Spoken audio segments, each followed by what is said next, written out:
Oh yes, agakagwawo officially mukyala mukulu amanyikiddwa nga Sheebah Karungi asobola okuba nti ayawukana ku 10 years no sleep asuddewo manager Jeff ensonga nyingi.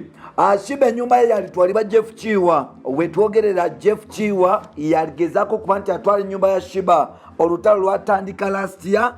Tugenda kubatuusaako lwaki oba olya tulowooza Sheebah yawukanye ne musajja mukulu amanyikiddwa nga Jeff Kiwanuka era ani manager wa Sheebah ssaawa zino. Lwaki Sheebah asuddewo tawero n'alekawo musajja mukulu amanyikiddwa nga Jeff Kiwa. Jeff Kiwa ayagala kuba nti awamba bintu bya Sheebah wetwogerera ettaka amayumba n'ebisigaddewo era nga still olutalo lukyaliwo nti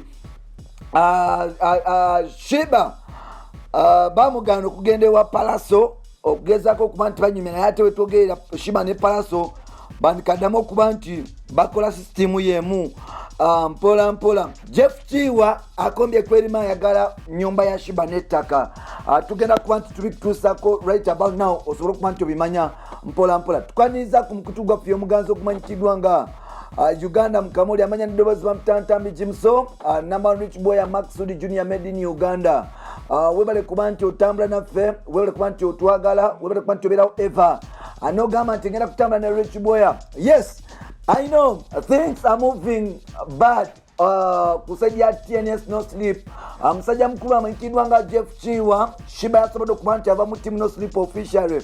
Obuzibu buva ku ki? Obuzibu Jeff kitegeeza okuba nti mbu yayagala okunyaga ebibanja bya Sheebah. Jeff liwagula ettaka ly'abayimbi agenda mu maaso n'okuba nti ateekako amanyage.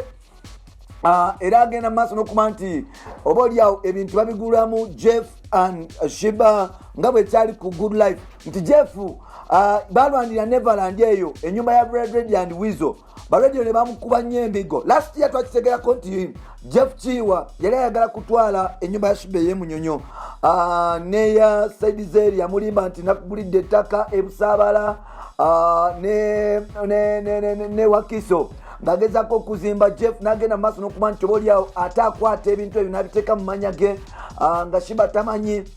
Ebintu ebyo ne bivaako obuzibu. Sheebah batandika okukola ne Jeff last year. Twakitegerako nti obaoliawo Jeff yali ayagala Sheebah asobole okuba nti ava mu nnyumba ye agiveeko. Jeff Kiwa abeere nga agi-owninga wano battle yatandikira. Obuzibu buva ku ki? Kitegeeza okuba nti obaoliawo Sheebah Karungi yagenda mu maaso n'okuba nti alinayenga ebintu bya Jeff byamugambanga ebintu byogezaako okuba nti oba bifuukamu amina mukyala and still kitegeeza okuba nti Sheebah yagenda mu maaso n'okuba nti anyiza Jeff yagenda mu maaso n'okuba nti adetinga musajja mukulu amanyikiddwa nga Social Vibes ye video director. Mpola mpola n'okuba nti alemera ku Palaso okuba nti ebiseera ebisinga Sheebah yali ayogera nnyo ku Palaso. Ajjukira Palaso ne Sheebah bali girlfriend and boyfriend, bali bamukwano nnyo okumala ebbanga ppitirivu. So n'olwekyo bano bwe baali abamukwano ebintu bingi bali badeetinga, so ne basigalamu awo manager n'atakinga over Sheebah nga tayagadde. So n'olwekyo byonna Sheebah n'abigatta n'agamba nti boyfriend wange yali talina buzibu. Boyfriend wange yali anfaako Palaso, yali anfaako, yali ampandikira ennyimba, yali ampa push, yali ampa vibe, naye kati ate musajja wange baamutwala. Jeff Sheebah negayiririrako awo Jeff nsonyiwa Palaso ndeka kale mulekewo kuba nti bukola ne Palaso naye nsigale nga njogera ne Palaso. Jeff Kiwa n'ateekawo embeera era nga Palaso ne Sheebah bwe batyo ne baawukanira bya ddala mpola mpola. Jeff yasalawo okuba nti akwata ebintu bya Sheebah sente nga ripotinga za njawulo bizinesi yaabwe bonna. So Sheebah n'akola okuba nti abbibwa n'akita. Jjukira omwaka gwali gwa 2014 musajja mukulu amanyikiddwa nga Jeff Kiwanuka yasobola okuba nti ayawukana officially ne basajja bakulu abamanyikiddwa nga Red and Weasel baali balanga Jeff Kiwa okubba ebyobugagga byabwe okuli ne sente enkalu mu shares enjawulo, especially Battle of the Champion eyali musajja mukulu amanyikiddwa nga Bebe Cool ne Good Life. Jeff Kiwa ono yagenda mu maaso n'okuba nti abulankanya sente z'abaana bano ne bakitegeera ate ng'abaana baali bagamba nti be baali babbosi ba Jeff Kiwanuka. Naye ate yagenda mu maaso n'okuba nti abanyagako sente empitirivu nga akoze olukujjukujju okubeera nga manager. 2014 basobola okuba nti bafolinga out era nga mu fallinga out Jeff Chiwa yagenda mu maaso n'okuba nti aclaiminga erimu ku byobugagga bya Radio and Weasel okuli ennyumba y'Emakindye n'ettaka okuli ettaka erya Radio and Weasel eriri ekagga era nga Jeff Chiwa kyagenda mu maaso n'okuba nti abanja family ya Radio ettaka eryo.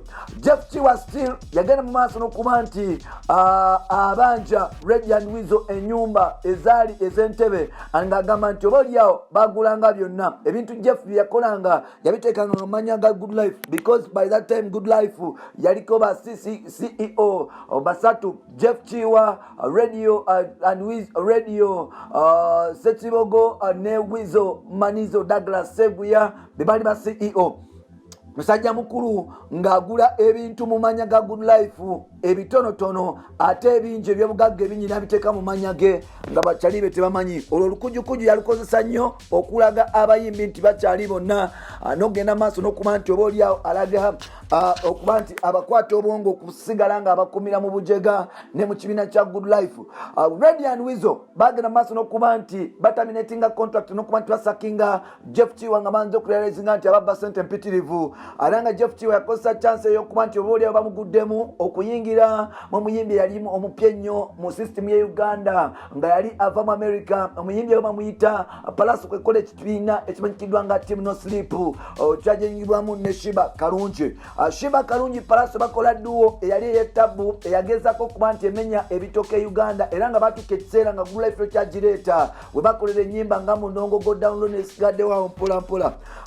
Bagenda mu maaso n'okuba nti bafuna obutakkaanya era mpola mpola Good Life yasobola okuba nti balwanagana ne Team No Sleep ebiseera by'ebikonde byekubanga tujjukira Sizamani yali mu Good Life Palace n'akumatiza okumutta obusi tutunulira Team No Sleep nga mwegatibbwamu AK47 mulimu King n'abalala ennyimba zaavaawo nyingi because new talent yali weeri era nga Palace yali aggressive nnyo okukola ebintu ebyenjawulo.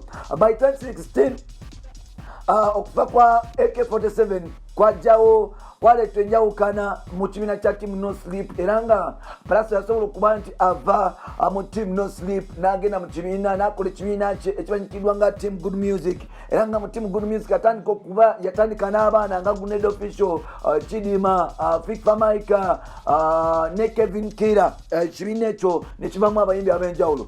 Still Jeff Chiwa bamulanga ebikolwa eby'ekirogo nti bwe yagendanga okuba nti oba oliawo okujoininga te ekibiina kyo bakola naye ng'akwambaza olubugo n'akutwala mu bintu by'essabo ate nga abayimbi abasinga bali tebabikkiriza. Jeff Chiwa era problem ya sente oba oliawo yavaako ensasagge okuba nti yayawukana ne Good Life. Sheebah Karungi we twogerera atadde alangiridde nga batakyali mu Team No Sleep brand ya Sheebah era nga twakitegedeko nti anytime from now musajja mukulu amanyikiddwa nga Jeff Chiwa nuka Jeff Chiwa ajja agenda mu maaso n'okuba nti oba oliawo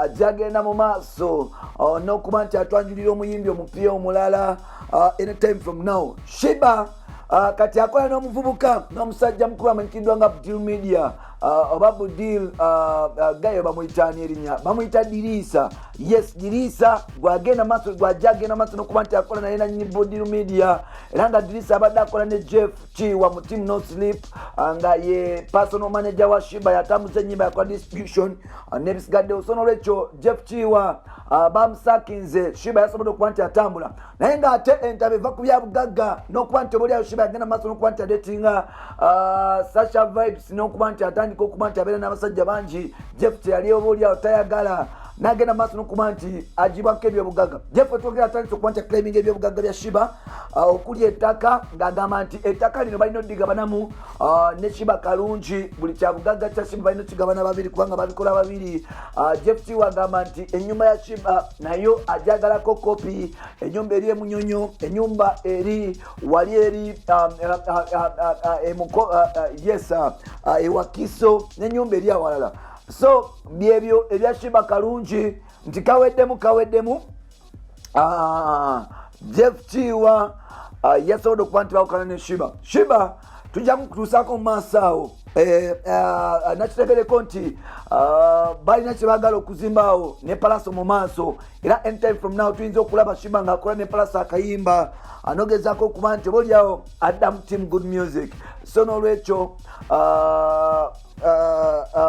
katubasabire tulabe kigenda mu maaso mpola mpola bebale kuba nti mutambula naffe amuleka Sheebah tukyaleeta mangi lwaki Sheebah yavudde mu timu no slip tukyagenda mu maaso n'okuba ntubinoonya era tugenda bikuleetera soon tugenda kumanya obuzibu ebuvudde mpola mpola ne Jeff kya planning okuba nti asapotatinga Sheebah okugezako okuba nti amustoppinga katukomeyo nateera mapita ntambi Jimso.